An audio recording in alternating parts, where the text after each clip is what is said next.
मैं ड्रामे का एक बहुत ही शॉकिंग एंड होने वाला है। यहां पर ड्रामे की स्टोरी बहुत ही ज्यादा सुपर्ब हो गई है। एकदम से इसका जो कर्व था ना वो बिल्कुल नीचे से ऊपर की जानिब है। यहां पर इस ड्रामे के अंदर लेटेस्ट एपिसोड के अंदर जो डेवलपमेंट हुई है और जिस तरह से आयरा अपना चेहरा बदल लिया है, यहां पर मुबशरा ने भी खुद को ये एक बहुत ही ज्यादा इंटरेस्ट डेवलप करवा रहा है इस ड्रामे के अंदर। क्या होने वाला है आगे से, क्या दिखाया जाएगा, इन सभी क्वेश्चंस के आंसर मैं आज के स्टूडियो में करने वाला हूं। फिर जो नए लोग आए मेरे चैनल पर जल्दी से पीके लग्जरी वेबसाइट को विजिट कर लें, क्योंकि नए साल की जो सेल है वो सिर्फ 1 तक है। अप टू 50% ऑफ आपको बहुत सारी चीजों पर देखने को मिलेगा। अभी जाएं अपनी मर्जी का वास फ्लॉर या फिर SMA लैंप खरीदने के बाद हमें अपना फीडबैक देना मत भूलिएगा। PK Luxus, we don't sell crap। लो जी नवी सुन लो, मुझे रिसेप्शन चाहिए। बेटा तुझे रिसेप्शन नहीं, तुझे छितरोल चाहिए। और पंजाबी की एग्जांपल है ना, होछे हाथ कटोरा आया पानी पी पी अफड़िया। आयरा का बिल्कुल वही हाल हो चुका है। यहाँ पर अजीबो गरीब डिमांड्स करने लग रही है। पहले कभी मुझे अपने हस्बैंड का रूम चाहिए जहां पर डबल मल्टीफॉर्म हो, फिर उसके बाद मुझे रिसेप्शन चाहिए। अब टीजर के अंदर ये भी कह रही है कि मैं इस घर में अब नहीं रह सकती इस औरत के साथ, मुझे अलग घर चाहिए। तेरा दिमाग बहुत अच्छे से सीधा करेगी मुबशरा। मुबशरा जो गेम खेल रही है ना, वो गेम अपनी तरफ से तो गेम है, लेकिन उसे ये नहीं पता चल रहा है कि किस तरह से उसकी ये ना चाहते हुए भी एक्टिविटीज जो कर रही है सब कुछ उसकी पर्सनालिटी के अंदर कितना अच्छा, कितना बड़ा चेंज लेकर आएंगी ये चीज। मुबशरा ने एक बहुत ही कमाल की बात की है टीजर में, अगर आप थोड़ा सा गौर करो। वो ये कहती है कि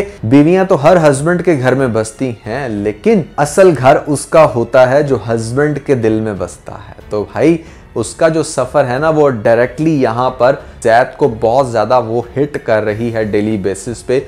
जैद उसकी तरफ मुड़ के अब देखना शुरू हो गया, ये सोचना शुरू हो गया है कि ये तो वो लड़की जिसके अंदर बहुत ही ज्यादा प्राउड था, अपने आप को बिल्कुल भी डाउन नहीं करना पसंद करती थी, कैसे मेरी एक से बढ़ के एक बात को मानती चली जा रही है। और बातें भी वो जो दुनिया की कोई भी औरत शायद ना माने। कोई भी औरत नहीं चाहेगी कि भाई उसके हस्बैंड की दूसरी शादी हो जाए।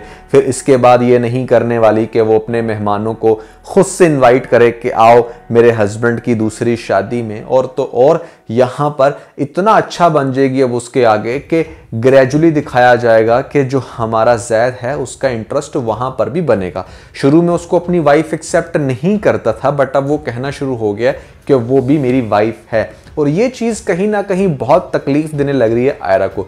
अरे मुझे आयरा एक बात बता, क्या तुझे नहीं पता था कि तेरे हस्बैंड ने पहले शादी कर रखी है? और अगर तुझे पता था तो तू तो ज्यादा मेरे ख्याल से कंपैशन रखने वाली है। तूने तो बहुत कुछ बर्दाश्त किया है, तो यहां पर तेरी बर्दाश्त कहां गई? क्यों तेरी बर्दाश्त मुबशरा की आगे हार जाती है? अगर वो इतना कुछ कर रही है इतने बड़े स्टैंडर्ड की होकर, तो बीबी तेरा तो कोई स्टैंडर्ड ही नहीं था। अब अगली बात सुन लो इस औरत की कि कहती है कि मुझे सेपरेट घर चाहिए, मुझे मुबशरा से कहीं दूर ले जाओ। पता चल रहा है ना इस बात का कि हाँ वो लड़की बहुत अच्छे से मेरे हस्बैंड को कैप्चर कर रही है।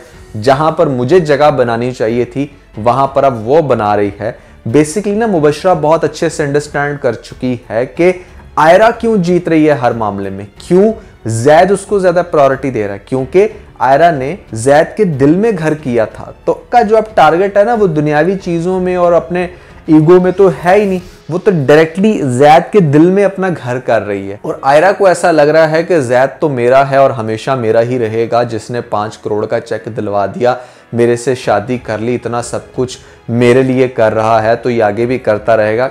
बिल्कुल गलत। आप एक चीज को अपने जहन में रखो कि कोई रीजन होती है कि दुनिया का कोई भी मर्द आपकी बहुत ज्यादा रिस्पेक्ट करेगा, आपका ख्याल रखेगा, आपसे शादी करेगा, आपको आगे लेकर चलेगा, अगर आपने उसकी सेल्फ रिस्पेक्ट का ख्याल किया, अगर आपने काउंटर में उसको रिस्पेक्ट दी और आपने उसकी बात भी आगे से मानी, जो कि बहुत ज्यादा मुबशरा मान रही है, तो डेफिनेटली इसका जो सारा इन्फ्लुएंस है वो आगे जाके मुबशरा की तरफ बनेगा। फॉर द टाइम बिंग अगर इसकी ये बात भी मान ली जाए, मुबशरा ये भी कह दे कि हाँ ठीक है जैद, तुम अगर कहीं सेपरेट रहना चाहते हो तो रह लो, बट मुझे डिवोर्स मत देना, that will again hit on his mind के मतलब हाउ क्यूट शी इज, के किस हद तक वो अपनी शादी को बचाने के लिए ये सारा सेक्रीफाइस कर रही है। और ये बात वो टीजर में भी कह रहा है कि तुम्हारी पर्सनालिटी तो बिल्कुल भी ऐसी नहीं थी, but she will tell him that के मैंने अपने आप को तुम्हारे लिए चेंज कर दिया, जैसे वो उठते बैठते उसको कह रही ने कि anything for you. That scene was super. So अब मैं आपको वो एंड बताता हूं जो एंड आपको डेफिनेटली हैरान कर देने वाला है। हम अज्यूम कर लेते हैं कि लेट्स से कि यहां पर जो इसकी ये डिमांड है, जहां पर इतनी सारी डिमांड्स मानी है कि हाँ मुझे रिसेप्शन दो, 5 करोड़ का चेक दो, तो वो ये बात भी मान सकता है कि ठीक है मैं तुम्हें अलग घर ले देता हूं, तुम वहां पर रह लो। तो उसको जब अलग घर में शिफ्ट करेगा तो डेफिनेटली एज अ हस्बैंड, अब उसकी 2 बीवियां हैं और वो किसी के साथ भी नाइंसाफी तो नहीं करने वाला। बशरा ने इतना घर तो उसके दिल में कर ही लिया है कि एटलीस्ट वो दोनों को इक्वल टाइम देगा, उसको इससे भी इशू होगा। अब अगर वो आयरा को ज्यादा टाइम देना शुरू हो भी जाए तो फिर भी कभी कभी भी अगर हमारा जैद मिल रहा है मुबशरा से तो उसे इस बात की भी तकलीफ है कि जैसे मतलब वो तो उसकी कुछ लगती ही नहीं है। तो मेरी पर्सनल ऑब्जर्वेशन ये कहती है कि ड्रामे की लास्ट एपिसोड में या सेकंड लास्ट एपिसोड में दिखाया जाएगा कि जैद मियाँ जो हैं वो ऐसे में बहुत दिनों बाद अगर मिलेंगे हमारी मुबशरा से तो मुबशरा कहीं बाहर साथ में लंच करने का कहेगी और वो ये टारगेट करेगी, उसे पता होगा कि शायद इस एग्जैक्ट टाइम पर आयरा भी हमें देख सकती है, क्योंकि वो अब तक जितनी भी मूव्स कर रही है सारी टारगेटेड मूव्स हैं। जब आयरा देखेगी इन दोनों को साथ में खाना खाते, हंसते खेलते, बातें करते, तो ये चीज़ उससे बिल्कुल भी बर्दाश्त नहीं होगी। उसके बाद जब जैद मियाँ घर आएंगे तो उसको वो स्ट्रेट अवे की बात कहेगी कि नाउ आई वांट कि तुम मुबशरा को डिवोर्स दो, क्योंकि अगर तुम उसको डिवोर्स दोगे तो ही मैं तुम्हारे साथ रह सकती हूँ, अदरवाइज मैं तुम्हारे साथ नहीं रह सकती। तो जरा सोचें कि मुबशरा ने अब तक जितने भी सैक्रिफाइस किए, जो कुछ भी उसने किया, एक ही डिमांड उसने आगे जैद के रखी ना कि तुमने मुझे डिवोर्स नहीं देनी चाहे कुछ भी हो। तो ये बात ऑलरेडी जैद के दिल में घर कर चुकी है, उसके दिल में उसकी जगह बन चुकी है।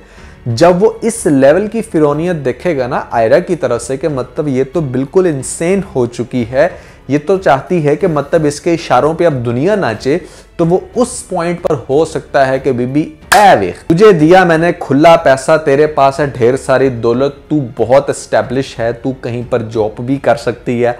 I think you need to move to the sucker जहां पर तुम्हें जॉब ऑफर आई थी। मैं तुम्हारे लिए इससे ज्यादा मजीद कुछ नहीं कर सकता। I am really sorry to say but I tried my best कि मैं इस शादी को मेंटेन रख सकूं, but I think now it's out of my hand, मैं तुम्हें डिवोर्स देता हूं। तो लास्ट एपिसोड में जाकर आयरा को डिवोर्स होगी और यहां पर रिवर्ट होगा वो मुबशरा की तरफ। और ये बात जब मुबशरा को पता चलेगी तो मुबशरा फिर एक तो बहुत अच्छे से डेफिनेटली अपने हस्बैंड को वेलकम करेगी, वेलकम होम, पूरी फैमिली बहुत खुश होगी। और लास्ट सीन में आपको दिखाया जाएगा कि मुबशरा जाएगी आयरा के सामने और कहेगी कि मैं मुबशरा जाफर हूं, मैं जो चाहती हूं वो मैं करके दिखाती हूं। I mean that's gonna happen in the last episode. और अगर कुछ ऐसा होता है तो सीरियसली ये ड्रामा बहुत ही ज्यादा मजेदार होकर एंड होगा। आप लोगों को क्या लगता है, क्या हो सकता है मैं ड्रामे की लास्ट एपिसोड में, जरूर बताइएगा नीचे मुझे कमेंट सेक्शन में। इसके अलावा अगर आप लोगों ने 2023 जो कि अब डेफिनेटली खत्म होने के बिल्कुल करीब है, इसके बेस्ट 8 ड्रामास को नहीं देखा या इनमें से कोई भी एक नहीं देखा तो ऊपर आपको लिंक मिल जाएगा, जल्दी से लिंक पे क्लिक करके वीडियो देख के अपना फीडबैक मुझे जरूर दीजिएगा।